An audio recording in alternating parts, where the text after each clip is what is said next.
मतदार यादीमध्ये विशेषतः नवमतदारांचा सहभाग हा अत्यंत महत्त्वाचा होता आणि या नवमतदारांच्या सहभागासाठी विविध महाविद्यालयांमध्ये आपण शिबिरांचं आयोजन केलं होतं आणि त्यामधून आपल्याला 23,749 एवढी मतदारांची वाढ झालेली आहे. त्याच्यामध्ये एक असा प्रॉब्लेम असायचो की जे मतदार असतात ज्या जिल्ह्याचे असतात किंवा ज्या ठिकाणचे राहणारे असतात, तर एखादा समजा बीड जिल्ह्यातला असेल तर तो इथे नोंदणी नाही करत, तो तिथल्या याच्यात नोंदणी होते त्याची. त्यामुळं तो जरी शिकायला इथं असला आणि आपल्याला महाविद्यालयांची संख्या जास्त असली तरी अल्टिमेटली त्याचं नाव जे आहे ते मतदार यादीत त्या जिल्ह्याचं जातं, त्या असेंब्लीचं. त्यानंतर घरोघरी मतदारांची पडताळणी करण्यात आली होती आणि आपल्याला तुम्हाला माहिती आहे की AI टेक्नॉलॉजीचा वापर आता झाला मतदार यादीमुळे आणि AI टेक्नॉलॉजीचा वापर करून सारखे ज्यांचे चेहरे आहेत similar photo similar entries PSE ज्याला म्हणतात, ते सारख्या चेहऱ्याची एंट्री आम्हाला काढून देण्यात आल्या आणि या देखील ज्या सारख्या चेहऱ्याची एंट्री आहे जिथं आम्हाला ॲपरेंटली लक्षात आलं की दोन्ही मतदार एकच आहे, त्या ठिकाणी आम्ही नोटीस देऊन त्या मतदाराला विचारले की तुमचं नाव कुठे ठेवायचं. आता अ आणि ब दोन ठिकाणी असेल किंवा अ ब आणि क तिन्ही ठिकाणी असेल तर त्याचं नाव कुठे ठेवायचं हे त्यांना विचारण्यात आलं होतं आणि त्यांनी जो रिस्पॉन्स दिला त्याप्रमाणे आपण त्यांचं नाव आपण ठेवलेलं आहे. तर माहिती आहे. आणखी तुम्हाला काही विचारायचं असेल तर तुम्ही विचारू शकता. आता मतदार यादी जी आहे ती प्रिंट झालेली आहे. आता पुन्हा आणखी मतदार यादीचे फॉर्म घेता येतील, परंतु त्याचे जे ऍडिशन आहे ते पुढे आणखी नंतर होईल. त्याच्याबद्दल डेप्युटी DO साहेब आपल्याला माहिती देतील. तालुका नाही, विधानसभा आणि असेंब्ली नाही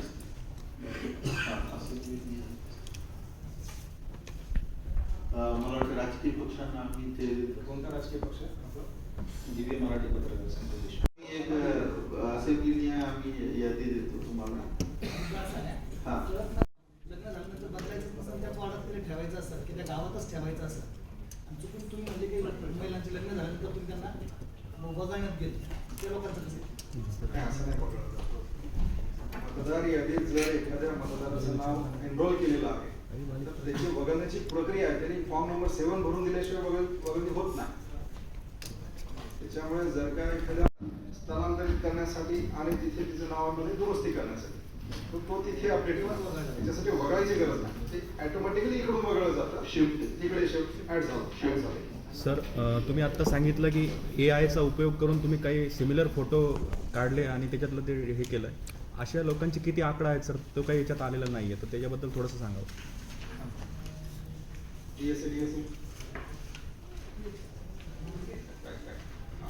हे बघा इथे स्क्रीनवर आम्ही तुम्हाला डिस्प्ले करतोय. Total PSE letters PS photo सारखे होते असे 21,239 आणि खालचा आपण पाहतो DSE म्हणजे डेमोग्राफिक सिमिलर एंट्रीज म्हणजे नाव साधर्म्य असलेले असे 7,613 हे आपल्या पूर्ण जिल्ह्याच्या मतदार यादीमधून सॉफ्टवेअरच्या माध्यमातून हे आयडेंटिफाय झाले होते. याच्या प्रत्येक मतदाराची BLOच्या मार्फत पडताळणी झालेली आहे. त्यांच्या घरी नोटिसेस केलेल्या आहेत बाय पोस्ट.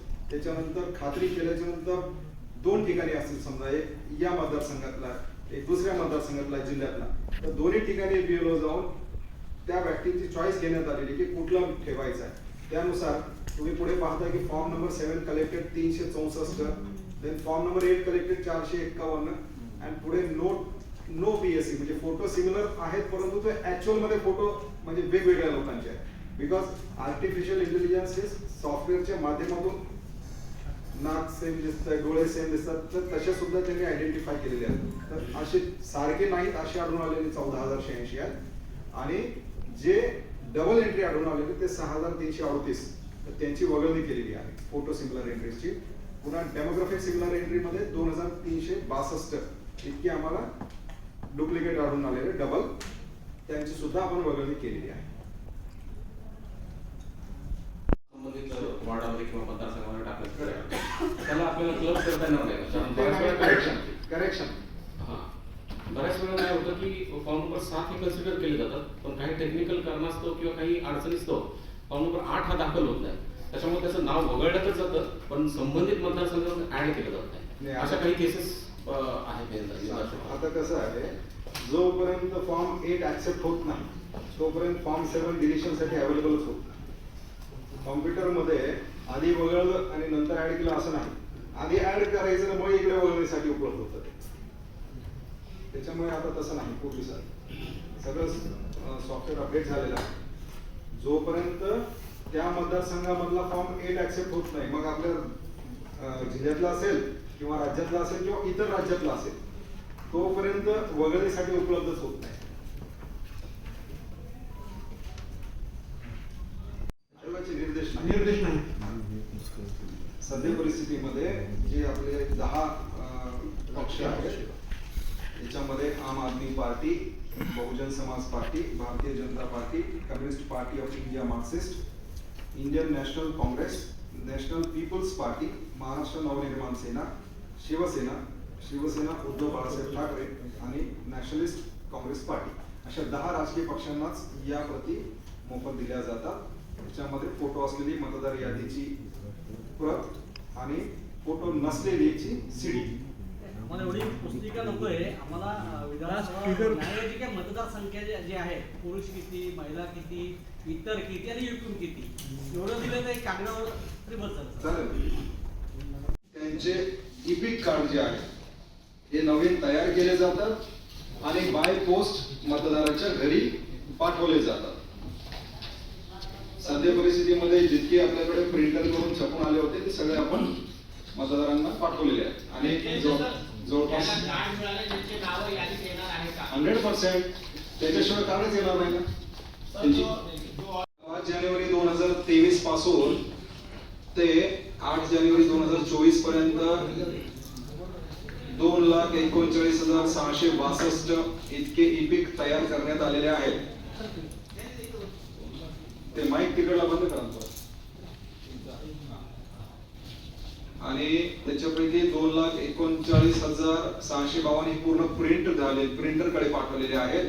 1,43,976 जे आहेत इतके रिसिव्ह झाले आपल्याकडे, ते आपण पोस्टामध्ये पाठवले. त्याच्यापैकी 1960 हे पोस्टातून परत आले आपल्याकडे, हे आपण BLOच्या मार्फत वाटप केले.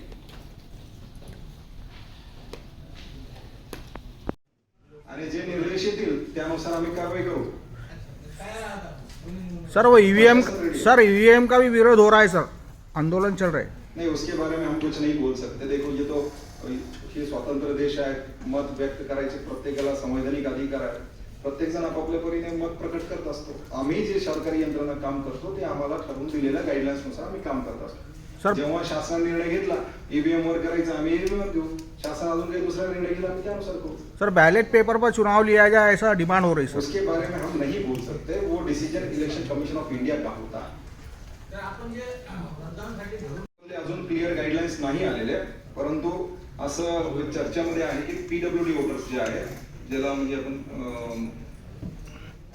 अंध अपंग अशा स्वरूपाचे जे फिजिकली डिसेबल जे वोटर्स आहेत, पर्सन विथ डिसेबिलिटी ज्याला म्हणतो आपण, ते वोटर्स प्लस 80+ वयाचे जे वोटर्स आहेत यांच्यासाठी सुद्धा ज्यांनी ऑप्शन दिला, सगळ्यांसाठी नाही.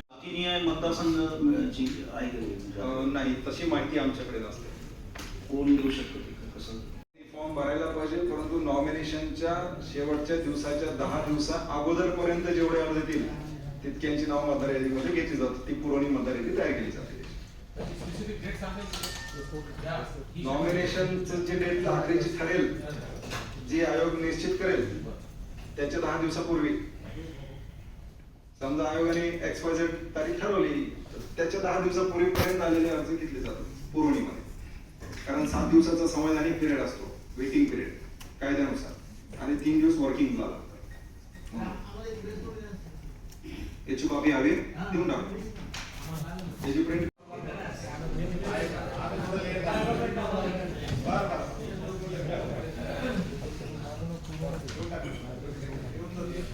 आपलं याच्यामध्ये काय माहिती का, म्हणजे मागच्या वर्षभरामध्ये आपल्या जिल्ह्यानं भरीव केलेली कामगिरी कोणती असेल तर ते जे आपण उल्लेखनीय सांगू शकतो, याच्यामध्ये जे 18 ते 19 वयोगटातले जे मतदार होते यांची संख्या केवळ 10,360 होती, नवीन मतदार. आपण यांच्यासाठी विशेष प्रयत्न केले, कॅम्प्स आयोजित केल्या, जनजागृती केली. तुम्ही पाहताय आपल्या सिटीमध्ये सुद्धा व्हॅन फिरतात, ईव्हीएम्स फिरतात. त्याच्यामुळे कॅम्पच्या माध्यमातून आपल्याकडे 23,749 इतक्या नवीन मतदारांची ऍडिशन झालेली आहे. 23,749 इतके मतदार या 2 महिन्यामध्ये एनरोल केलेत आपण. सर लोकसभेत का जिल्ह्यात संपूर्ण? जिल्हा लोकसभेत नवीन मतदार 18 ते 19 वयोगटातले केवळ. आणि ज्या महिला मतदारांचं प्रमाण होतं पूर्वी, तिथे 1000 पुरुष मतदारांच्या पाठीमागे केवळ 898 महिला होत्या मतदार. आता ती संख्या आपण महिलांसाठी विशेष प्रयत्न करून कॅम्पच्या माध्यमातून, जनजागृतीच्या माध्यमातून त्यांचं एनरोलमेंट केल्यामुळे ती टक्केवारी जी आहे, म्हणजे ती संख्या आता 898 वरून 906 इतकी झालेली आहे. म्हणजे खूप मोठी अचिव्हमेंट आहे ऍक्च्युली. म्हणजे दिसायला कागदावर तो फिगर जरी छोटा दिसत असला, इट्स अ बिग अचिव्हमेंट. असं ठामपणे आपण नाही समजू, दुसऱ्यांच्या आकडेवारी आपल्याला कुठे माहिती. पण आपण खूप भरपूर प्रयत्न केलेत आणि खूप चांगलं काम झालंय जिल्ह्यामध्ये, आम्ही समाधानी आहे. आणि मतदार यादी प्युरिफाय करण्यासाठी खूप चांगलं काम झालेलं आहे. हाऊस टू हाऊस सर्व्हे मध्ये म्हणा किंवा PSC DSC जे तुम्हाला आकडेवारी दाखवली, याच्यामध्ये मागच्या वेळेस कोणीतरी प्रश्न विचारला होता की खूप सारे डबल नावं आहेत, ऐसा आहे वैसा आहे, बरेच प्रश्न आहेत. तर त्याचा डेटाच आम्हाला आता आयोगाने दिला होता आणि त्याची एका केसची आम्ही आयडेंटिफिकेशन केलेली आहे. त्यानुसार आता हे निश्चित झाले. ते सांगितलं की मी तुम्हाला, PSC DSC म्हणजे डुप्लिकेट.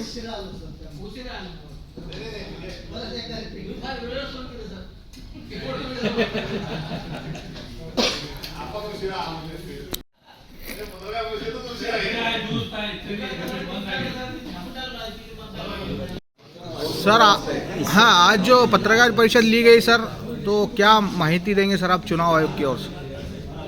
23 जनवरी 2024 को इलेक्शन कमीशन के निर्देश के हिसाब से जो अंतिम मतदार यादी प्रसिद्ध की गई है, उसमें कुल मिला के 80,041 इतने इलेक्टर्स बढ़े थे. उसमें थर्ड जेंडर जो है वो 42 थर्ड जेंडर बढ़े हैं. महिलाओं की संख्या 44,026 से बढ़ी है. पुरुषों की 35,973 इतनी संख्या बढ़ी है. और जो स्त्री पुरुष का जो प्रमाण था एक साल पहले वो 898 था. 1000 पुरुषों के पीछे 898 स्त्रियां थी. अब वो संख्या बढ़कर 906 स्त्री मतदार है 1000 पुरुष मतदार के अगेंस्ट. तो कुल मिला के जिले में कितने मतदार है सर? जिले में कुल मिलाकर 29,93,269. और इससे पहले के इलेक्शन में कितने थे सर ये? पहले के इलेक्शन की बात कर रहे हैं. 5 साल पहले का डेटा अभी मुझे देखना पड़ेगा. मैं 1 साल पहले का बता सकता. सर अभी नवीन जो मतदार है, 9 मतदार, तो उनकी नोंदनी अभी जारी है? बिल्कुल जारी. वो कब तक रहेगी सर? वो तो जारी है, अभी भी कर सकते हैं. इलेक्शन कमीशन जब तक वो डिक्लेयर नहीं करता है वो नॉमिनेशन का डेट, उसके 10 दिन पहले तक कर सकते हैं. लेकिन इतना लेट तक इंतजार करने की क्या जरूरत है, जल्दी कर लेना चाहिए.